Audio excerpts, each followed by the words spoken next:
Hello, and I'm very pleased to see this much interest in Swiss wines. This is great. Um, so I'm Ellen, one of the newer members of the circle, and we're talking today about the changing of the guard in Swiss wines. Laura Paccot is the person that you're really going to listen to. I'm just here to give a little bit of background on Swiss wines to put it into some kind of context for you and to introduce Laura a little bit. Laura, for a start, let me tell you something about her, and then you can look at her while I tell you about Swiss wines, if you like. She went to the École Hôtelière de Lausanne, the Lausanne Hotel School in Switzerland, where she got her degree. She did a 5-month internship in Brussels. While she was there, she also spent 5 months in sales and marketing at Klein Constance in South Africa. So before you guys all joined us, we were talking about that a little bit with Winnie. She then did a federal degree, if you like, in Switzerland at Shangjiang, which is the big wine school here, wine university. She did her training in Graubünden, which is the German-speaking part of Switzerland, also with the Cave Domaine Denis Mercier in Sierre, which many of you will know from your trips here. She also did a harvest while she was doing her Shangjiang work, did a harvest in Burgundy. So like a lot of the young Swiss winemakers who are part of this changing of the guard, the younger generation coming up, she's traveled a lot, she's trained in various places around the world, and that is one of the real strengths, I think, of this young group. Whoops, did I just lose you? Oh no, there you are. Okay, let me tell you a little bit about Swiss wines, because not everybody is super familiar with them for a very, I think, a special reason, which is that only between 1.7 and 2% of all Swiss wines are exported. That's a tiny percentage. So let me just give you some numbers for the context, how much Swiss wine is made, where it's sold, and so on. So Switzerland has 15,000 hectares roughly of vines, making it more or less the size of, half the size of Burgundy, to put it into context. That's a production. The production is under 80 million hectoliters. It's about 80% of what it was 20 years ago, okay? When we say less than 2% is exported, about 10% of the 1,500 producers, people who do it commercially, make wine commercially, actually export. But given that it's only 2%, you can see that a lot of them have very small export businesses. So the standard joke is that the Swiss love their wine so much that they drink it all, which is roughly true, but you also have to keep in mind that home production is less than half of consumption of wine here. It's only 36 to 38%. So of the 255 roughly million liters of wine consumed, about 163 to 170 million liters are imported, depending on the vintage and various other things like the Swiss franc and so on. So there's always an effort here to protect producers from a possible invasion, if you like, of imported wine. Given this reality and the size of the vineyards, which are mostly, virtually all, small, certainly by world standards, family businesses, a lot of artisanal wines, and Dennis, who is here, who you should at least wave, Dennis, so we know who you are, writes a blog on Swiss wines, and it's all about the whole business of artisanal winemaking here. So marketing is mainly to the home market, although obviously anybody who exports has to think about more. The exports in terms of size, Europe is first, with Germany getting about 60%, then the UK, then Asia, especially Japan with white wines, and then the Americas, and that of course would be mainly the US. The other thing that I want to mention about Swiss wines is the issue of price. And I don't know, Laura, if you will touch on this, but you should all be aware, if you're not on the mailing list, that I just got my mail from Jancis Robinson this morning, and Julia Harding has an article in there, which I think is very, very good. She's reviewed 96 Swiss wines. that she's tasted in the last year or so. And she mentions briefly, she gives background on Swiss wines. She mentions briefly the expensive reputation. And she says, well, it's understandable. All you have to do is look at some of the photos of mountain wines. It's a mountainous country, the cost of labor here. But I think she didn't mention something else, which is very important. For those very reasons, Switzerland does not have a bottom end for a world market, a bottom price grouping. In other words, we don't make $2 or $5 wines here. Nobody can do that. So they start higher. But when I've compared them on my travels in the last year to South African, Canadian, American, French, and Italian wines, if you compare apples and apples, oranges and oranges, so that you're talking the same level of quality, I do not think Swiss wines are expensive. So for wine lovers who are willing to pay a bit more for their wine and who don't drink Blanc, I think that's actually an important point. The only other thing I'll say, and then I'll turn it right over to Laura, is my own take on Swiss wines, which I've been writing about. Well, the first time I wrote was in 1986, but I sort of started more seriously about 2005 or 6. For me today, I would say that I like to say my mantra is that Switzerland is to wine today what Scandinavia once was to interior design. I think it's a real showcase for precision, discretion, a vision that calls for products that are tied closely to their place of origin. They're clean and contemporary. There's a lot of respect for the land and its history, for traditional handling of materials at the same time as they've kept older skills. I think Switzerland has added a lot of newer ones. And there's a very important last remark about Swiss wines and winemakers. I think they have a very good understanding of the well-educated wine palate of Swiss wine drinkers. The Swiss import a lot of wine. They import good quality wine. They're the 4th market for Rioja, and they're one of the top markets for mid to high range Rioja wines, for example. So the Swiss are used to drinking a lot of very good wines, and they're very demanding. Okay, Laura, it's your turn. Tell us about the change of generations. And let me say that Laura became a mother in 2018, and that was also the year that she became the owner of her family's winery, and her father now works for her. So she's a very good person to talk to us about this changing of the guard and the good things, the difficult things, and where we're headed. Your turn.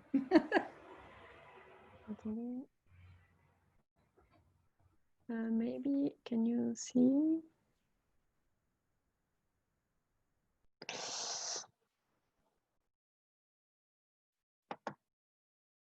Voilà. Can you see the presentation? Yeah. It will help me as I do not speak English as well as Ellen.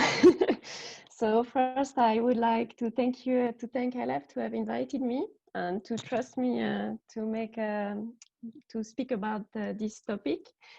And so she, as she said, I am taking over the estate of my parents, and I did not choose to do it directly. I think, so as she said, I first studied in the hotel management school, and after I decided to come back to the estate. And as my father did not know that I would like to come back so early, he did it know really late actually. So he split the estate into 2 different parts, and there is then the vineyard part subject to agricultural law, and there is the seller and selling part subject to commercial laws. And I think it is really important to speak about these differences, because as Ellen said before, there are still a lot of family estates in Switzerland, and in Switzerland we have this agricultural law that facilitates the takeovers in the families. So the laws allow the acquisition of an estate at a very good value for the child who like to take over. And this value is about 2.5 times lower than the market value, to give an idea. So it's a big help for the child to take an estate over, because they don't have to pay so much to the state or to the brothers and sisters. So I think it is also one of the reasons why there are so many child that takes estates over. And maybe in addition to this lower value, estimation value of the estate, there is also a law that protects against the fragmentation of the estates. So it is not a law to separate a farm between all the children.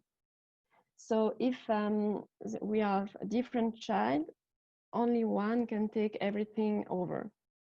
Only they can be 2 or 3 if they want to work in the estate together. But if one wants to take over and another one is doing something else, the one who wants to take everything over will have a preferential value on all the estate, all the parcel and place to live on the estate.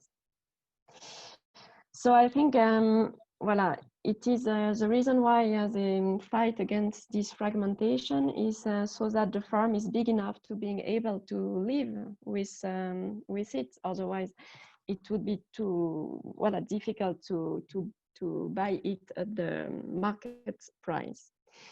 So as Ellen said, I officially took over the vineyard and not the selling, the seller side of the estate. And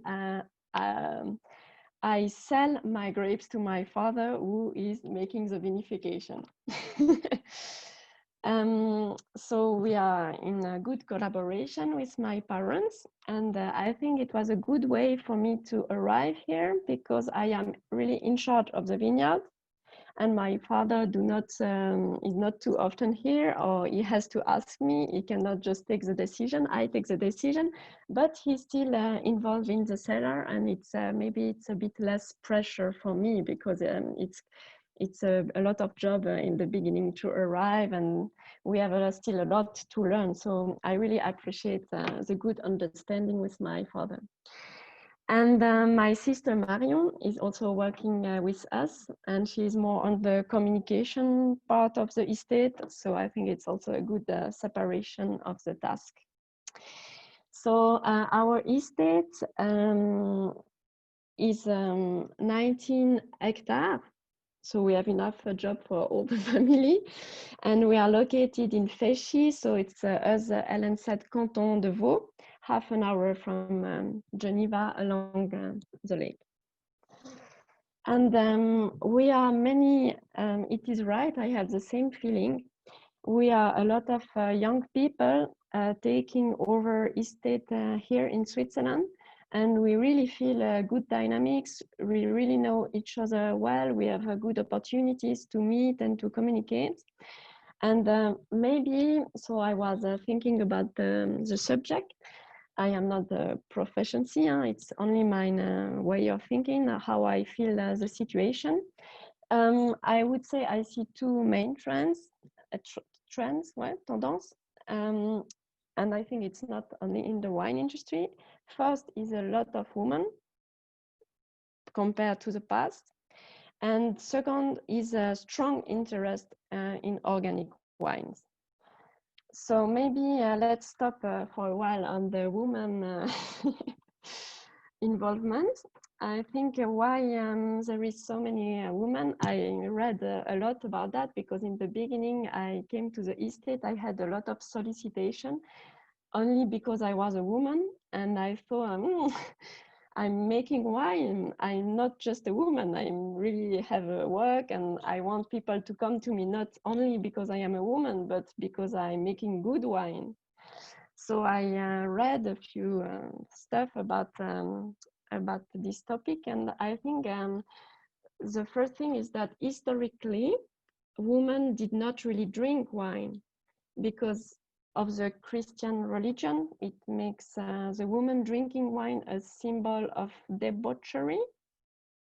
Well, So I read maybe the main belief before it was that it brings incompatibility of wine with the reproductive function of the woman.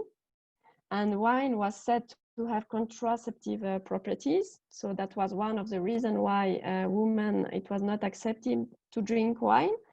And it was also the risk that the menstrual blood stains these diving drinks. So it's the divine drinks, the blood of Jesus.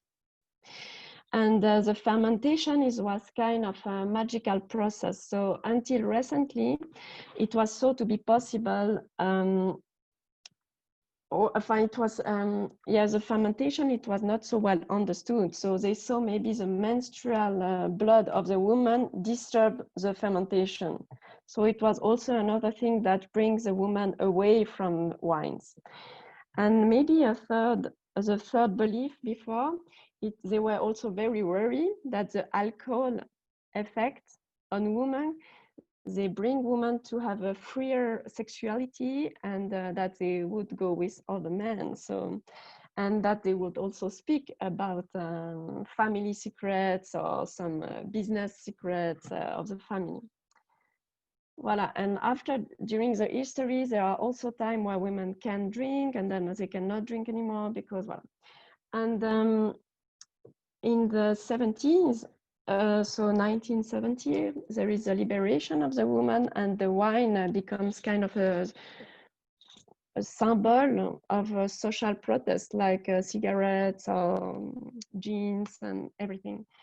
And as the money runs the world today, I think women were also seen as a potential market. So the change of mentality started there, and not only for the wine industry. I think it was a bit everywhere. It's what I think. And in the wine, there is like a really evolution of knowledge, also in particular with the alcoholic fermentation. So we can say it's not true that the menstrual blood brings the fermentation wrong. And also maybe the mechanization. So now we can work with some machines, and we can, it's less physical work. And also maybe the transmission of a farm to a woman, it was not accepted before. It was always the boy who could take over the estate, and now it's behind. It's the same for the parents to give the estate to woman or boy.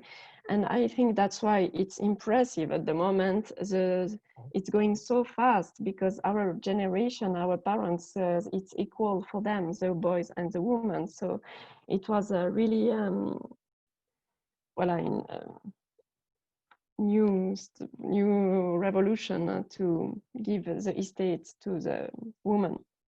And it's not so far away. My mom has a brother, and he was supposed to, my mom also has a wine estate in her family. And in her family, it was for sure her brother who was supposed to take the family estate over. And for him, it was terrible. He did not like this kind of work, and he made depression, and finally he did something else. But it was a big pressure on the boys of the family to make it going again. And maybe a last small point for the woman involvement in the wine industry is all this IT, digital, and commercial part, which take also more and more importance, and women are good at. So let's, as Ellen Wallace said, I have a daughter, and I hope when she will be adult, we will not need to speak about this topic anymore. I hope it will be equal for everybody, and we will be as many girls or boys. So maybe let's come back to all the younger generation in general, and not only the girl. And let's go to the second point, which is the trend for organic and nature wine, so wine without sulfites. So yeah, so as I said before, I think my generation is really lucky because we can choose what we want to do, and we don't. It's not the same way of coming to the wine. It's not because we have less pressure and obligation to take over.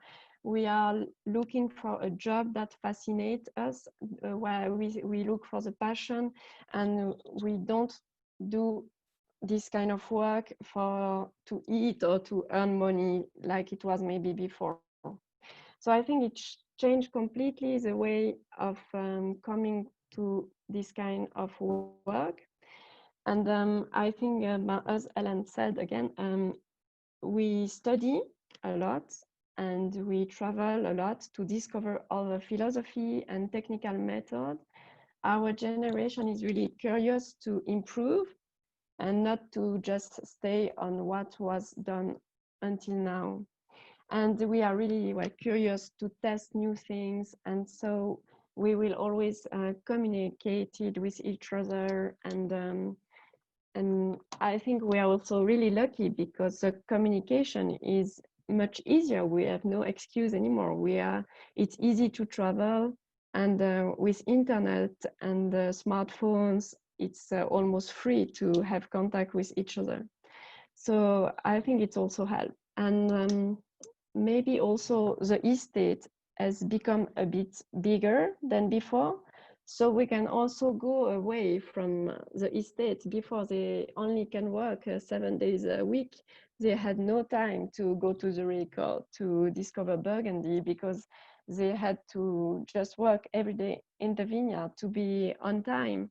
So maybe now the estate, as in general, it's not so big, but it's a bit bigger, and we can be with collaborator, employee or something, and it enables us to go one step behind to look around and to communicate with each other.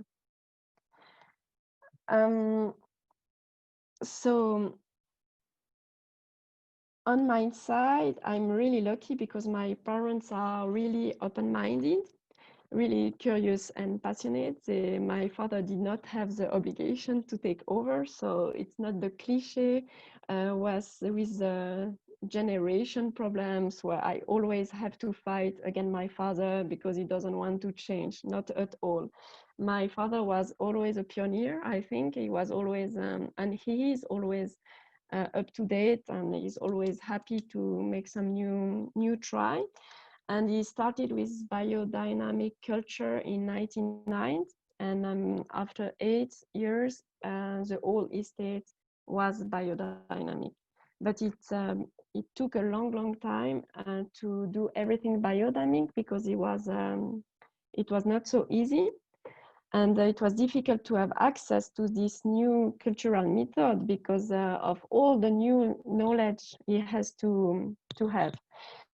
And organic wine had a bad reputation before because as a winemaker colleagues, they said, oh, you bring us some weeds in the vineyards, go away. And also for the consumption, people thought that organic wine had œnological defects. And so it was not so easy in the beginning. And also there were not so much seminar or information about this method because it was not on the time. And so, and voilà. And maybe also, I think they did not start it 20 years ago because of ecological point of view. It was more to make better wines for the taste of the wine and to allow the character of each single vineyard to better express.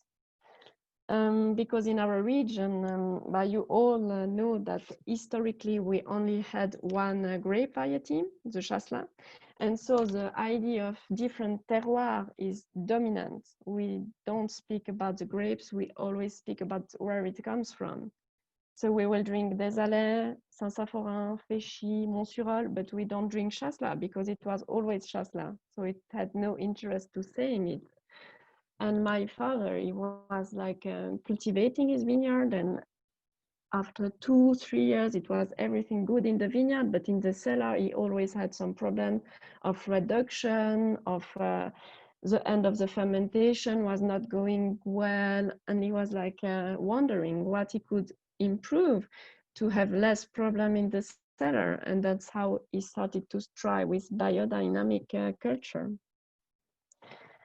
Um, And I think the challenge of, well, I think a lot of young people come to organic wine, not absolutely biodynamics wine, it's something else. If someone has a question later, I can answer the difference.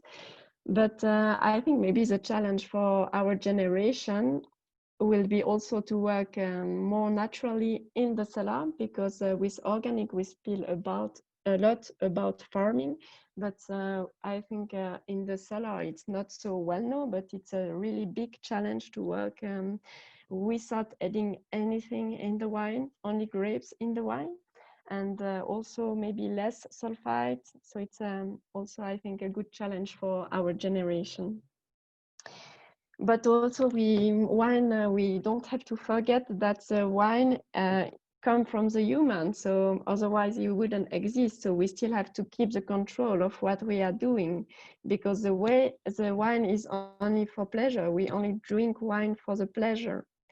It's not because it's a natural wine that it has to be bad on the taste. The only goal of doing wine is to procure emotion, and it has to keep civilisé, un vin civilisé, il faut que ça reste un vin civilisé, and to keep the signature of where it comes from, so it doesn't have to have too much enological problems. Maybe, yeah, voilà, it was just to have a bit more practice. It's a new product we're just starting, and it's a bit of my impulse, and I think it's a good representation of the topics of the new generation. It's a petit en nature, so it means with the ancestral method. So it means that, but of course, it's biodynamic in the vineyard, like my father before, and of course, it is Chasselas grapes, autochtone and local grapes, but the fermentation and in the bottle, and this is a CO2 who protects the wine, and there is no sulfite added, only grapes. And also you see the plug, the cork, it's a special one. So I think it's also a break in the generation. So it was really funny, and my father is really happy with with this new product, but it's a bit trouble, and it's not so sure. The method is not so easy to be precise, but we are kind of happy to start with this new adventure. Voilà. Voilà, maybe I can come back on Ellen Wallace spoke about the price of Swiss wine, and I absolutely agree about what you said, Ellen. And yeah, maybe to give an example, I asked my father about the middle salary.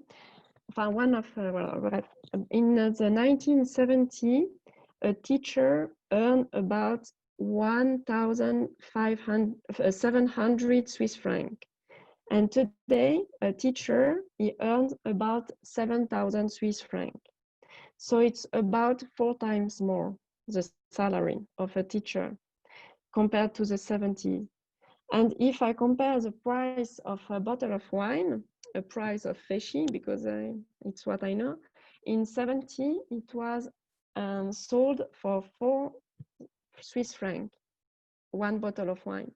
And today, if I look at the average price in Féchy, it's about 9 Swiss francs, one bottle of Chasselas. So it means a little bit more than 2 times more. But it means compared to the salary, it did not went up so fast. It's 4 times more expensive to hire people, but it's only 2 times more. We sell our wine only 2 times more. expensive. So I think it's a good image. And as Ellen said, Swiss wine cannot compete with very cheap wine because of the expensive salary and the slope in the landscape. So we need a lot of people working in the vineyard. But it's also never goes so high in the price. I think we have a good, you can find really high quality wines between 15 and 50 Swiss francs. So I think it's also not going so high like Burgundy or really well-known region from France. And maybe it's also because we do not export so much, so we do not have the well, and it's also historic because well, Swiss wine is not exported, and so it's unknown. It doesn't have any reputation outside of Switzerland. Nobody knows Swiss wine. Maybe they just have the idea it's expensive, or but they don't know. But it's because of the high quality watches or the technology, the university, tourism, good quality cheese and chocolate, but they don't know about wine. And because the production, well, because, but well, Ellen said we do not export a lot because we drink all what we produce, and this is true. And I also think we do not have the culture of export because until after the Second World War, Switzerland want to ensure the self-sufficiency, self-sufficient, and agriculture and viticulture are high protected. So the sale of the products and the price of the products are guaranteed by the state, and the state compensates with high import taxes. So the law changed in early 1990. So because the people were tired of paying so much compared to the neighboring country, and the state had to open the borders finally. So I think the Swiss winemakers were really well protected until the 19th. So it was not so much competition. And since there is a little bit competition with the importation of foreign wine, I think the Swiss wine quality has really grow really fast. But they did not have the idea to export because until the 19th, they could sell in Switzerland a lot for a very good price. So it was a bit, well, and it brings times to make a reputation of a product. So I think it's also one of the things. Voilà, I think now I will let the place to the question, and I thank you for having listened to me, and I hope it answers some questions.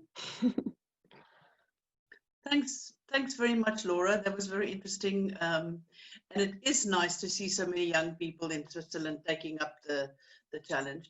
Can I just kick off with a question? Do you envisage that there will be more exports if some of you get together? Because I see you've got one of your fellow friends that you mentioned, Madeline, is also on our webinar.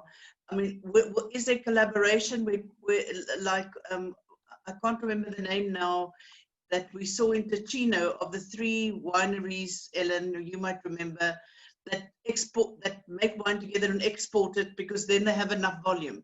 Do you see something like that happening? Yes, clearly, yes. And also the political is a bit going in this way because the industry is not so easy. We had a lot of production the last year and there is enough wine.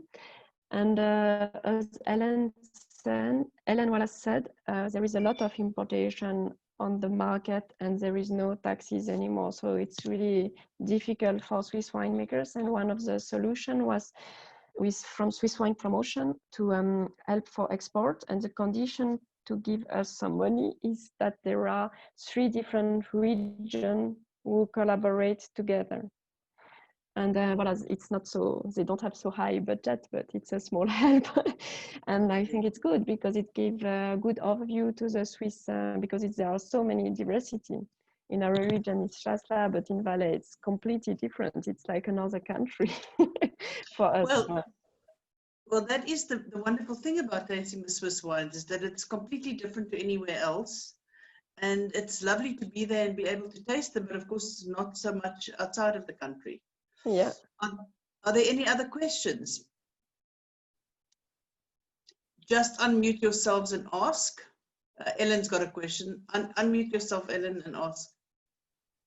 That There we work? go. Am I unmuted? Okay. Yes, I started to type this, Laura, and I can type it, but I'll ask you directly. I believe, well, actually, I'd like to add something to the last thing that you were talking about. I think it's important for people to remember when we talk about cooperation amongst young winemakers in Switzerland. This is a country with 4 national languages, and that doesn't include English. So it's not immediately apparent for all of these people to work together. And I think that is one of the real strengths and will be of Swiss wines in the future. But I wanted to ask you something specific, Laura. I believe that this is just my memory. I don't know if I have it accurate, but I believe that your family now has about twice as many hectares as when I met your father in maybe 2006. And I'm wondering, it's not easy to buy land in Switzerland. Is it difficult for a winery to grow its size? Because you were talking about how important that is if you want to avoid fragmentation of the land, have a winery large enough to support a family. Is that difficult? Yes, my father always wanted to buy a little bit of land, but it was really not easy because no one wanted to sell some land. Maybe you have already been here, but it's really beautiful with the lake, and we are between Geneva and Lausanne, near the airport, and Switzerland is going well. So a lot of wine growers were hoping that the single vineyard was being able to be allowed to build buildings instead of vineyards, because the price was not the same. And now it has stopped. It's really well protected. It's not possible anymore to build a house on a vineyard field. It's really, really, really, really strange. So I think it helps a little bit because now we see, and also, as I said before, there is a bit too much production. So I think it's difficult now for the wine grower. So we feel now a bit of moving. It starts to be able to buy or to sell a single vineyard here, but it's still very, very expensive. So actually we rent most of the parcel we have. We cannot really buy it. It's about 30 to 40 Swiss franc, 40 Swiss franc for 1 quadrat meter. Maybe you can help me, Hélène. Square meters? Entre 30 et 40 francs pour 1 mètre carré sur la côte. Yeah, 30 to 40 francs for 1 square meter of land. So and if you compare to the price of the bottle, it's really high. Mm-hmm. Okay. That's the price for agricultural land, and the price for if you were to build a house, then it's much, much, much higher. So much higher. There is, if it's zoned for agriculture, the price of the land is much lower, but it's still high. Okay, thank you. Dennis, would you like to unmute yourself? Hi, actually this is probably a question that either Laura or Madeleine could answer. Recently the cooperative Provins, the biggest winery in Switzerland, went private. And I'm wondering if an event like that, where they have, I don't know how many sociétaires, 2,300 or something like that, people who farm their own vineyards and sell to a cooperative like that, whether an event like that is going to free up some land, whether people are going to want to sell and not without the guarantee of selling their grapes to the cooperative anymore. Will they be less interested in staying on the land? Do you understand? Yeah. Maybe Madeleine, you like to present a bit Provins with how big it is and how important it is in Valais and. Just unmute yourself, Madeleine. Okay, can you hear me? Yep. Yep. So yeah, Provins was the biggest cooperative in Valais since many, many years, and they actually don't own that much land, but many people grow grapes and bring them. What you have to know is that in the 70s and 80s, people used to go on holiday with the money they would make from grapes, which is definitely not the case anymore today. So it's a charge for people that have a vineyard and that have to work for it, and they don't get enough money with what they pay for 1 kilo of grapes at the moment. And we noticed this year we had many people asking us if we wanted to rent vineyard, not sell, because as Laura said, it's the same in Valais. We always hope our land is going to be for building a house. So people just rent, and they ask us, would you like a new vineyard? And they ask many small wine producers for that. And that's what is changing. And we really hope we are not going to lose too much surface of vineyard in Valais because of this, what is happening with Provins at the moment. Yeah. Well, it just seems to me it would be an opportunity for people to not grow big, but smaller producers to be able to make enough to export, to diversify a little bit. Yeah, I think, yeah, you are right. And it's always good not to put all the eggs in the same bowl. So it's also why we invest, Domaine La Colombe invest a lot in export. It's until now not really economically, well, it's stupid because in Switzerland we don't have enough wine, people have enough money to buy wine, and we go to the US and to Japan to sell Swiss wine. So it's a bit crazy, but I think it's exactly what you say. You never know what happened, and you are too dependent on your neighborhood, and economy can also go down in Switzerland. It will not always be the paradise like it is now. Maybe. Meg has a question for you, Laura. Laura, thank you so much for this talk. I have really rarely had Swiss wines, and I'm really excited to taste them. I'm in the United States, and I think it's going to be challenging for me. We have one. We have someone who trusts us in the US. And, excellent. I'll seek it out. My question is for you as a farmer, a viticulturist. What kinds of problems do you encounter in the vineyard? What are the common problems you encounter maybe in your region, and then some of the particular obstacles that you're struggling with right now? In general, not as a girl or not. No, as a farmer. But we are really worried about the climate change. I think our generation, we always, if we plant new grapes, we never know if we should keep our autochtone grapes or we should make some other try, but then it's maybe difficult to sell. So I think for me, it's really a stress. And but it's not so easy. For us, we have a new disease, so also for the organic side.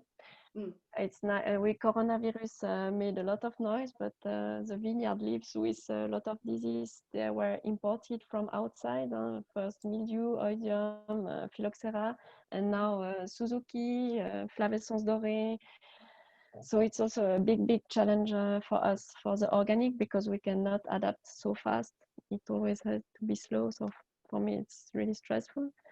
And I would say really on the farming side, and maybe for the organic side, the biggest challenge is also to manage the grass, because of maybe we each year, en tout cas since I am here, we have less water in summer, so we are always a bit worried about to have not enough, and that the vineyard is stressed. So we have to find viticultural way to enable the vineyard to not to suffer too much about not enough water. In my region, we are not allowed to give water to the vineyard because normally we have enough. So we find a way, and it's going well, but we hope it will keep going like this. Otherwise, we have to pump water in the lake, and that's not possible.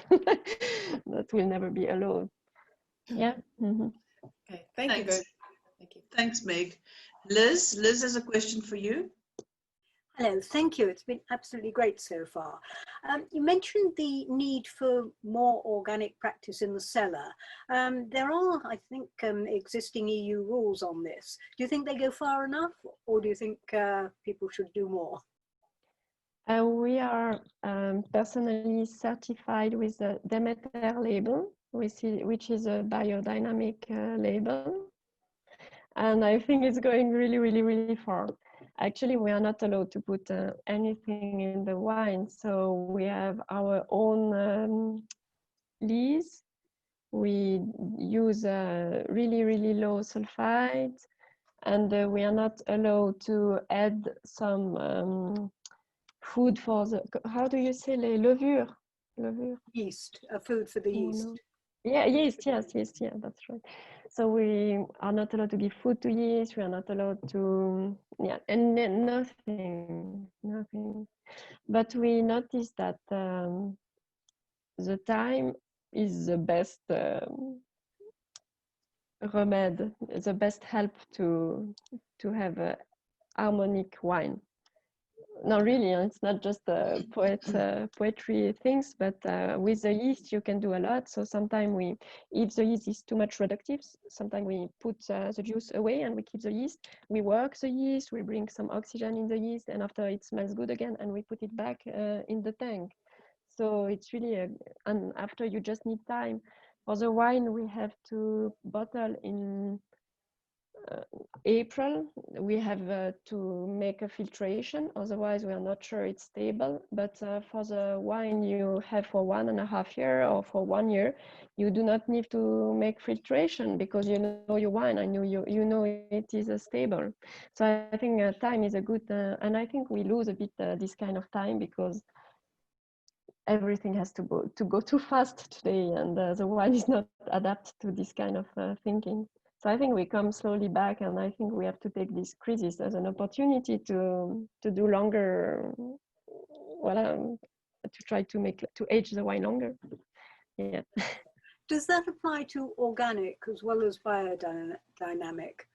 Because biodynamic is taking everything a bit further, isn't it? Yeah, organic for me is really, really good, but maybe the bad side is that now it's really the fashion to be organic, and they developed really, really fast a lot of organic products to add to the wine. And so I think for me it's not really the goal. The goal is not to depend anymore on this industry of selling product, œnological product, and voilà. To give a strong example, they are thinking about making organic herbicide to spray on the grass, and I think it's not really for me it's really not the right way. It's like you do not change your way of doing it. You do like before, but with organic products. For me, it's a bit wrong. But there are a lot of organic people who are thinking really, really far. But I am a bit afraid about this deviation of the organic side. It's become maybe too much important industry. And a That's great. Thank you very much. Thank you. Thanks. And Laura, Simon says that he's very happy to say that there are 2 of your wines being imported by the sampler in Islington and Wimbledon. Unfortunately, they're both out of stock, so can you please put them on the water immediately so that you can have some more? But I'd like to know, he mentions 2 wines, La Colombe and Grand Cru. Can you please tell me what the varieties are of those wines? Are they blends or single varieties? Fesci La Colombe? Or which wine? He mentions two wines, La Colombe and Brez Grand Cru. Ah, voilà. This is well, in my region, Vaud. If we do not tell you what is the grapes, it's like Burgundy. It means it is Chasselas. Ah, okay. Otherwise, we say if we. Then I need some of those when I get back there. Okay. Right. And Sue has a question. Does Switzerland have a natural wine category like in France? I wanted to look for that before coming to this today because it's really, really new. I think they try also to make some rules, but it's not official. It's winemakers' involvement. Okay. Winemakers tries together to do it. It's not actually official with a label. Okay, fine. So actually now there is no label, but we personally we do like in France. So I think it's 30 milligrams for white wine. It's 33 in France, I think. So it's about the same. Voilà. Yeah. Yeah. Okay. I think we do more or less the same, Okay. but it's not official. Okay. Thank you very much. Thank you. Are there any other questions? Any comments? I have. Oh, Simon has some. Oh, sorry. Sorry, Ellen. Let me just. Simon. Yeah. Wants to ask something.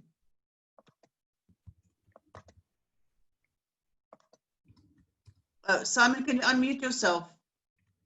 Because I think we're both pressing it. Try that. You can hear me now. Yes. Yeah. And hello, Ellen. Haven't seen you in a while. Hello. Hello, Simon. I'm in London now, no longer in Lausanne.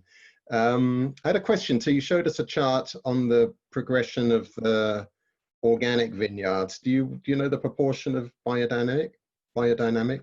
I don't have numbers, so I don't want to say, but it's not much. No. I think it's still pretty small. That's right. Okay. No worries. Thank you. Okay, Ellen, go. Sorry, I actually just typed it up. It was just a comment for Meg. I think wasn't it Meg who asked, who said she hadn't had any, I'm looking on my screens here, had any Swiss wine. The Julia Harding's article in Jancis Robinson today does have a list of, I think it might just be UK and US importers of Swiss wine. So which is not a list you see very often. So that's quite useful if anybody is interested in trying to find some. There's one on my blog too, a list on my blog as well. Good, thank you. It's a little more complete than Julia's is, but if anybody's interested, yeah. Yeah, Well, I also, sorry, I was just looking at the U.S. importer. It looks like it's Schatzi wines. It's Schatzi, yeah. Schatzi, yeah. I just put the URL for any other Americans here. I put it in the. Actually, I see Valerie there. She did a piece on. Hi, Valerie. She did a piece on Domaine La Colombe, I think, didn't you? Or yes, yeah. for Schatzi. Yeah, for Schatzi, exactly. Yeah. Good. Any other questions? Oh, Paula has something. Can you unmute yourself? Oh, no, you don't. You're just waving, Paula. I'll wave back. Well, if that's all for today, Laura, that was very interesting. Thank you very much. And you're now making me wish that my government will allow me to travel because I need to get back to Switzerland and try. And I am a fan of Chasselas, so that'll be the first one I try.